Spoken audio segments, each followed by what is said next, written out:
Hello friends, welcome back to my channel real crime story. आज की कहानी एक ऐसी लड़की की है जो प्यार में सारी हदें पार कर देती है, पर जिसके लिए वो ये सब कुछ करती है वो उसके प्यार का सिला उस तरीके से नहीं देता जिस तरीके से उसने सोचा था। आइए जानते हैं क्या है वो स्टोरी। पर स्टोरी सुनाने से पहले मैं आप लोगों से रिक्वेस्ट करूँगी कि आप लोग प्लीज़ मेरे चैनल को लाइक कीजिए, इस स्टोरी को शेयर कीजिए और मेरे चैनल को सब्सक्राइब कीजिए। कहानी 11 फरवरी साल 2011 की है। नई दिल्ली रेलवे स्टेशन के ठीक बाहर एक काले रंग का बैग लावारिस संदिग्ध परिस्थितियों में पड़ा हुआ था। लोगों को पहले लगा कि जिसका भी ये बैग होगा वो कहीं आसपास ही होगा, पर जब घंटों तक वो बैग वही रहा तब लोगों को लगा कि इस बैग में कुछ न कुछ गड़बड़ है। लोगों ने पुलिस को उस लावारिस बैग की खबर दी। सूचना मिलते ही पुलिस मौके पर वहां पहुंचती। जब पुलिस उस बैग की जांच करती है तो पुलिस की टीम को बैग के अंदर एक युवती की लाश मिलती है। युवती के पेट पर मोर का टैटू बना हुआ था और उसकी नाभि पर नेवल रिंग भी थी। लड़की की उम्र लगभग 28-29 साल की होगी। लड़की को किसी तरह उस बैग में ठूस दिया गया था। लड़की के दोनों हाथों को उसके दोनों पैरों के बीच में ऐसे बांध दिया गया था ताकि वो छोटे से बैग में पैक हो सके। पुलिस ने आसपास के लोगों से यह पता लगाना शुरू किया कि स्टेशन के बाहर अगर किसी ने बैग रखते हुए किसी को देखा हो तो, परंतु सबने मना कर दिया। फिर पुलिस ने तुरंत उस लड़की की तस्वीरें और उससे जुड़ी जानकारी खबरों और न्यूज़ चैनल को दे दी थी। लड़की की तस्वीरें न्यूज़ चैनल पर चलती रही। लड़की के पेट पर मोर का टैटू बने होने के कारण मीडिया ने इस मामले को एक नया नाम दिया, the girl with the peacock tattoo. दरअसल ये नाम सन 2008 में स्वीडिश पत्रकार और लेखक स्टीव लार्सन के इंग्लिश में अनुवादित book the girl with the dragon tattoo से लिया गया था। प्रकाशित होते ही ये बुक बेस्ट सेलर बन गई थी। इस बुक पर साल 2011 में एक फिल्म भी आई थी, the girl with the dragon tattoo. ये फिल्म 40 साल से गायब एक महिला की खोज पर आधारित थी। ये केस भी बिल्कुल वैसा ही था। खैर, लड़की की लाश को शनाख्त के लिए सुरक्षित रख दिया जाता है। बाद में लाश का पोस्टमार्टम भी किया गया। लड़की की तस्वीरों को कई दिनों तक न्यूज़ चैनलों में दिखाया गया, पर कोई फायदा नहीं हुआ। कोई भी लाश की शनाख्त के लिए पुलिस के पास नहीं पहुंचा। पुलिस ने इस मामले में बहुत हाथ पैर मारे। कई पहलुओं में पुलिस ने जांच भी की, परंतु पुलिस को कोई चीज़ नहीं मिली। आखिरकार थक हार कर पुलिस ने 23 फरवरी 2011 को लड़की के शव का अंतिम संस्कार कर दिया। पुलिस ने the girl with the peacock tattoo का चैप्टर बंद कर ही दिया था कि तभी लड़की के अंतिम संस्कार के अगले दिन यानी 24 फरवरी को करतार सिंह सोलंकी नाम का एक व्यक्ति पुलिस के पास पहुंचा। करतार सिंह ने दावा किया कि अखबारों और न्यूज़ चैनल में दिखाई जाने वाली तस्वीर उसकी बेटी नीतू सोलंकी की है। करतार सिंह ने दावा किया कि उसकी बेटी ने पिछले साल यानी मई 2010 में सिंगापुर जाने से पहले पेट पर मोर वाला टैटू बनवाया था। अब पुलिस को समझ ये नहीं आ रहा था कि अगर यह लाश करतार सिंह की बेटी नीतू की है तो करतार सिंह लाश मिलने के 13 दिन के बाद उनके पास क्यों आए? इससे पहले आखिर वह कहाँ थे? जब यह सवाल करतार सिंह सोलंकी से पूछा गया तब करतार सिंह ने बताया कि नीतू ने उन लोगों को पिछले साल जून में बताया था कि उसे सिंगापुर में नौकरी मिल गई है, जिसकी वजह से उसे अब सिंगापुर में ही रहना पड़ेगा। इससे नीतू के परिवार को यही लग रहा था कि नीतू सिंगापुर में रहती है। उन्होंने दलील दी कि इसलिए उनके जहन में कभी ख्याल नहीं आया कि लाश उनकी बेटी नीतू की हो सकती है। लाश मिलने के एक दिन पहले 10 फरवरी 2011 को नीतू ने घर वालों से वेबकैम पर बात भी की थी। उस समय भी नीतू ने यही बताया था कि वो सिंगापुर में है। करतार सिंह ने बताया कि उस दिन नीतू की सर पर पट्टी बंधी हुई थी। पूछने पर नीतू ने कहा कि वो सीढ़ियों से गिर गई है, जिससे उसके सिर पर चोट लग गई है। नीतू ने उन्हें यह भी बताया था कि वो 11 फरवरी से 24 फरवरी के बीच वो दिल्ली में अपने घर आने वाली है।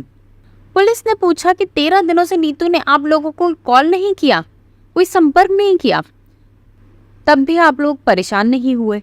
इस पर परिवार वालों ने कहा कि 10 फरवरी के वीडियो कॉल के बाद से ही नीतू का फ़ोन स्विच ऑफ हो गया था। नीतू ऐसे पहले भी कर चुकी थी। नीतू की बहन का कहना था कि जब वो 10-12 दिनों के लिए कहीं बाहर जाती थी तो वो पहले ही बता दिया करती थी कि वो उन लोगों से चैट या कॉल नहीं कर पाया करेगी। इसलिए उन्हें लगा कि शायद नीतू इस बार भी अपने किसी काम के सिलसिले में कहीं बाहर चली गई होगी और उसे कॉल करके उन्हें बताना भूल गई होगी। साथ ही कहीं ना कहीं उन्हें ये भी लग रहा था कि वो सीधे घर आकर के उन लोगों को सरप्राइज देना चाहती होगी। इसलिए नीतू से संपर्क ना हो पाने की वजह से उन्होंने इस घटना को बिल्कुल साधारण तरीके से लिया। परिवार वालों का कहना था कि वो मई 2010 के बाद से ही नीतू से नहीं मिले थे। बेटी से उनकी जो भी बात होती थी वह टेलीफोन या इंटरनेट के जरिए ही हुआ करती थी। बाद में उसने फोन पर बात करना भी काफी कम कर दिया था। अब सवाल ये था कि अगर नीतू सोलंकी सिंगापुर में थी तो उसकी लाश नई दिल्ली में कैसे मिली। 13 दिन के बाद पुलिस को एक नया नाम मिल चुका था, नीतू सोलंकी का। नाम मिलते ही पुलिस ने अपनी जांच तेज कर दी थी। नीतू का परिवार पश्चिम दिल्ली के मटियाला में रहता था। उसके जानने वाले लोगों के मुताबिक नीतू स्टाइलिश, आधुनिक और इलाके की युवा लड़कियों के लिए प्रेरणा के रूप में जानी जाती थी। नीतू की बहन ने एक इंटरव्यू में बताया था, बहुत हिम्मती लड़की थी, वो किसी से भी डरती नहीं थी, हर किसी से भिड़ जाती थी।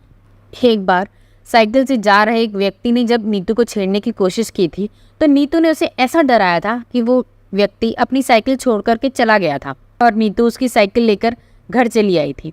नीतू सोलंकी की उम्र करीब 29 साल थी।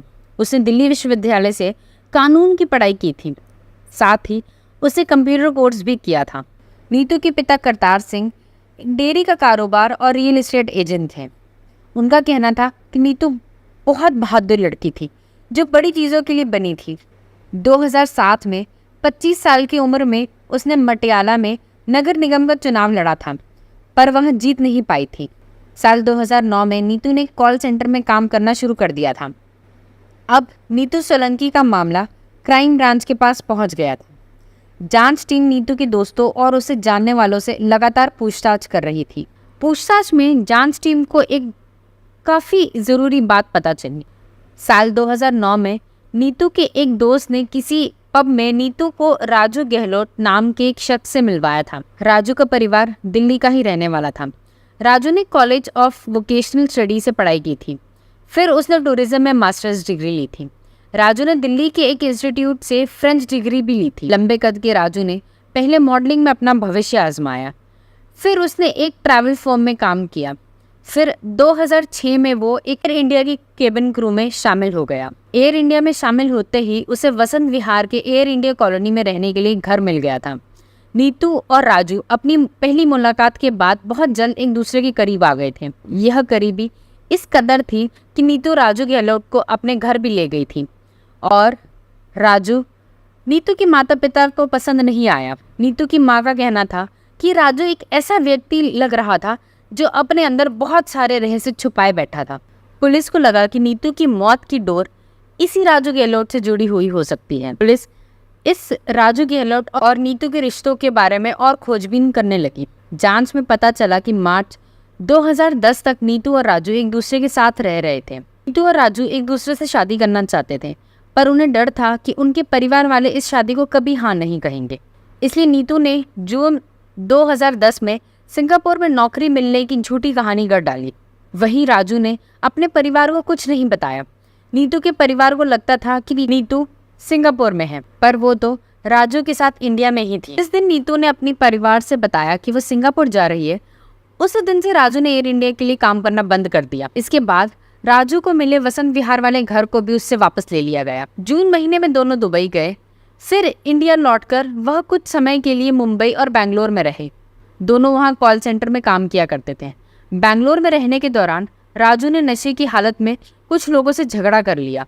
इस झगड़े से हालात इतने बेकाबू हो गए थे कि दोनों को सितंबर 2010 में दिल्ली लौटने के लिए मजबूर होना पड़ा। दिल्ली लौटने के बाद नीतू और राजू दोनों बेरोजगार हो गए थे। उन्होंने आश्रम चौक के पास एक घर किराए पे ले लिया था। राजू के बारे में ये सब पता चलने के बाद पुलिस राजू को ढूंढने लगती है, परंतु उसको कुछ भी पता नहीं चल रहा था। उसी समय पुलिस को पता चलता है कि राजू अपने कुछ रिश्तेदारों के संपर्क में है जो उसे पैसे और उसकी ज़रूरत की चीज़ें उपलब्ध करा रहे थे। इन्हीं रिश्तेदारों की लिस्ट में नवीन शौकीन का नाम सबसे ऊपर था। नवीन राजू की बुआ का लड़का था जो पश्चिम दिल्ली के रहने वाला था। नवीन गुरुग्राम में बर्फ़ की एक फैक्ट्री चलाया करता था। 2 मार्च 2011 को पुलिस ने नवीन को गिरफ्तार कर लिया। पूछताछ में नवीन ने खुलासा किया कि 11 फरवरी की सुबह 5 बजे राजू ने उसे फ़ोन किया था और इसकी स्कोडा कार मांगी थी। पुलिस ने सवाल किया कि उसे कार की क्या ज़रूरत थी। नवीन चुप हो गया, पर पुलिस ने उस पर सख्ताई दिखाई।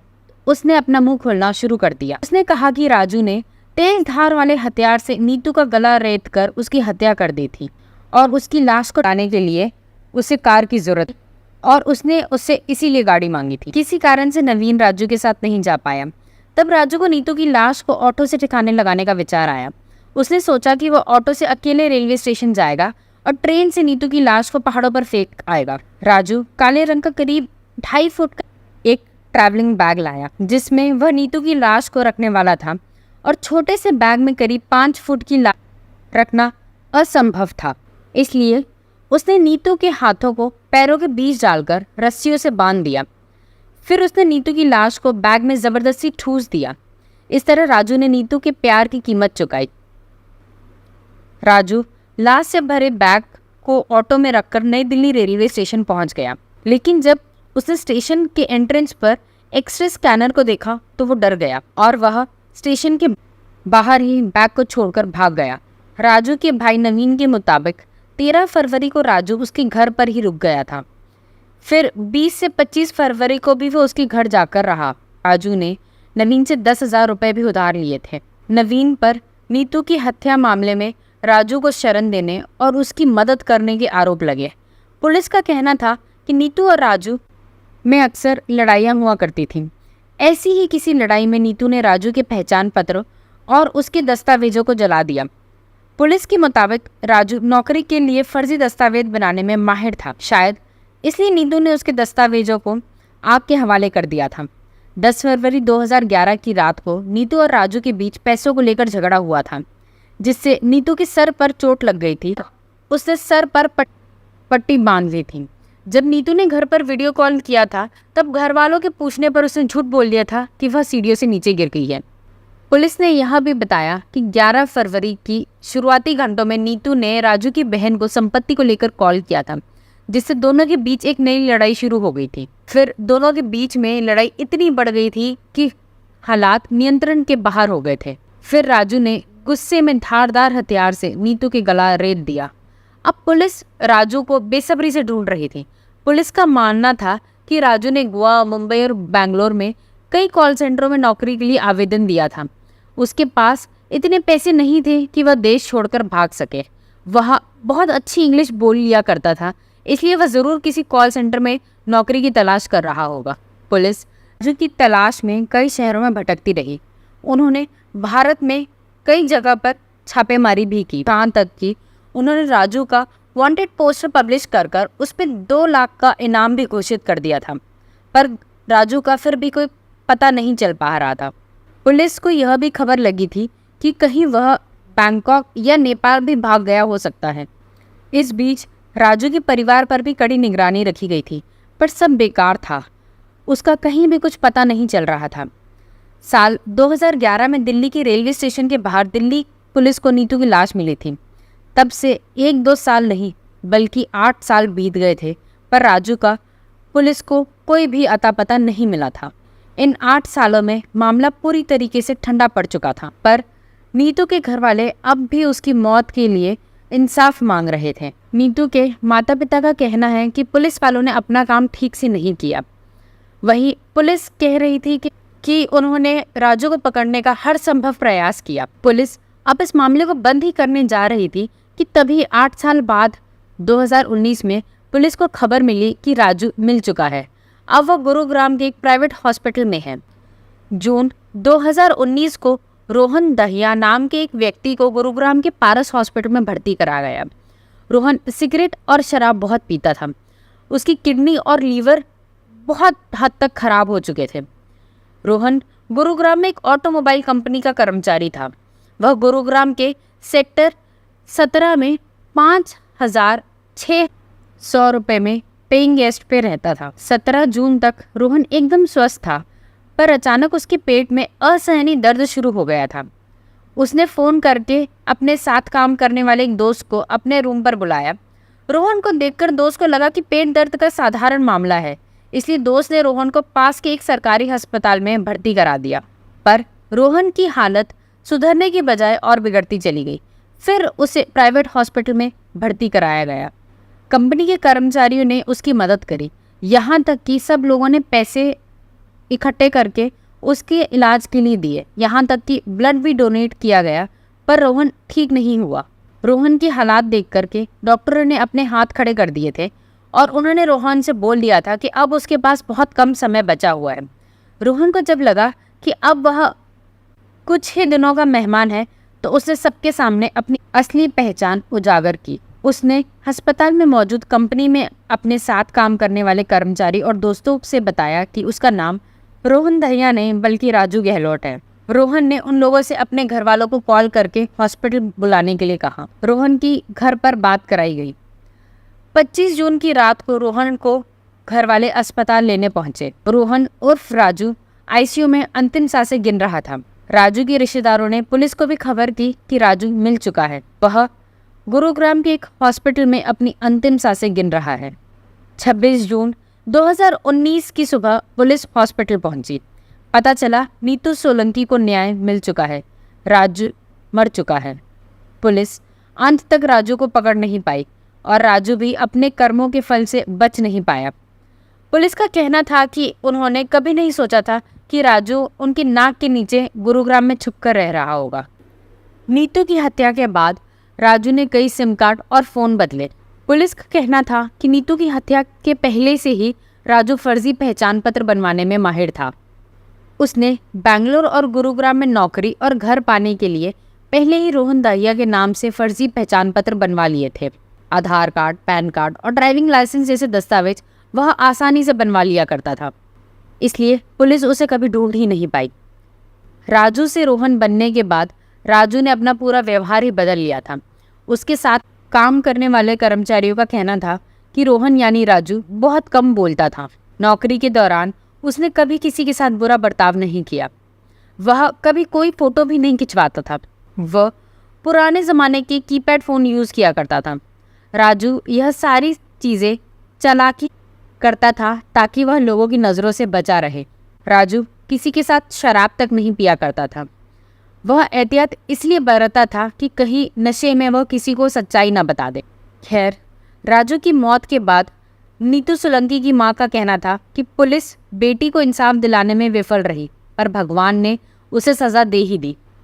राजू सालों से गुरुग्राम में रहकर अपना काम करता रहा, परंतु पुलिस उसे कभी पकड़ ही नहीं पाई।